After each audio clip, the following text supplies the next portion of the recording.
नमस्कार, सुजस बुलेटिन में आपका स्वागत है। मैं हूं आपके साथ अश्विनी सिरोही। एक नजर हेडलाइंस पर। प्रदेश में 85 वर्ष से अधिक आयु के 57.8% मतदाताओं ने किया मतदान। 56,000 से ज्यादा बुजुर्गों ने घर से डाला वोट। अवैध खनन पर जारी सख्ती। प्रमुख सचिव ने कलेक्टरों को दिए जिला स्तरीय कमेटी की नियमित बैठक के निर्देश। प्रदेश में अब तक 130 प्रकरण दर्ज। जयपुर में पर्यटन से जुड़े आयोजनों की धूम। वेड इन इंडिया एक्सपो का हुआ आयोजन। द ग्रेट इंडियन ट्रैवल बाजार भी आज से शुरू। प्रदेश में लोकसभा आम चुनाव में 85 वर्ष से ज्यादा उम्र के 57.8% मतदाताओं ने अपने मताधिकार का प्रयोग किया।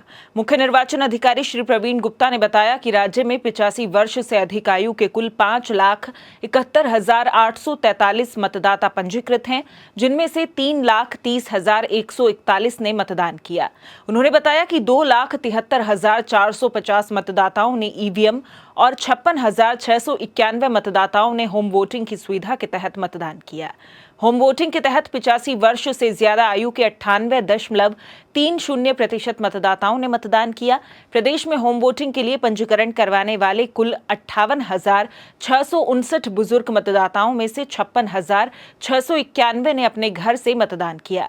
होम वोटिंग की प्रक्रिया के दौरान 986 बुजुर्गों की मृत्यु हो गई, जबकि 982 घर पर नहीं मिले। बाड़मेर, बांसवाड़ा, गंगानगर, कोटा और झालावाड़, बारां में सबसे ज्यादा बुजुर्गों ने मतदान किया। उधर इस बार लोकसभा चुनाव में 5.76% बूथ ऐसे रहे जिन पर मॉकपोल के दौरान किसी भी प्रत्याशी के पोलिंग एजेंट मौजूद नहीं रहे। वर्ष 2023 के विधानसभा चुनाव में यह आंकड़ा 5.94% और पिछले लोकसभा चुनाव में 6.67% था। गौरतलब है कि मतदान की शुरुआत से पहले प्रत्याशियों के पोलिंग एजेंट की मौजूदगी में मॉकपोल की प्रक्रिया का प्रावधान है।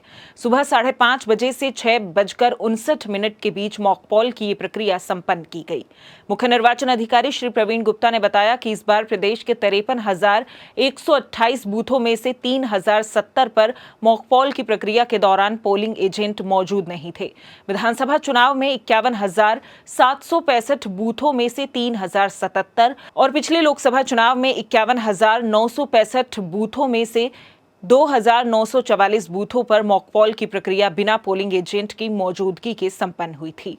बिना पोलिंग एजेंट की मौजूदगी के जिन बूथों पर मॉकपोल करवाया गया, उनमें सबसे ज्यादा संख्या भरतपुर, करौली, धौलपुर, अजमेर, उदयपुर और बांसवाड़ा क्षेत्र में रही।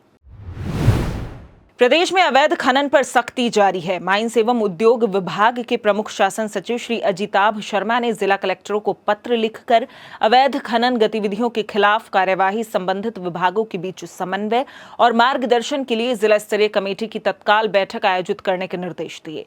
साथ ही उन्होंने प्रदेश में अवैध खनन, परिवहन और भंडारण पर प्रभावी कार्रवाई के भी निर्देश दिए। प्रमुख सचिव ने जिला स्तरीय कमेटी की बैठक की कार्यवाही विवरण राज्य सरकार को भेजने को भी कहा। वहीं उन्होंने जयपुर और जोधपुर पुलिस कमिश्नर सहित सभी पुलिस अधीक्षकों को भी पत्र लिखकर अवैध खनन गतिविधियों पर कार्रवाई में समन्वय और सहयोग करने को कहा है। वहीं खान विभाग द्वारा बजरी खनन क्षेत्रों में अभियान चलाकर कार्रवाई जारी है।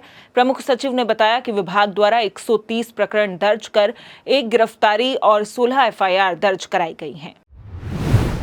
राजधानी जयपुर में पर्यटन से संबंधित आयोजनों की धूम है।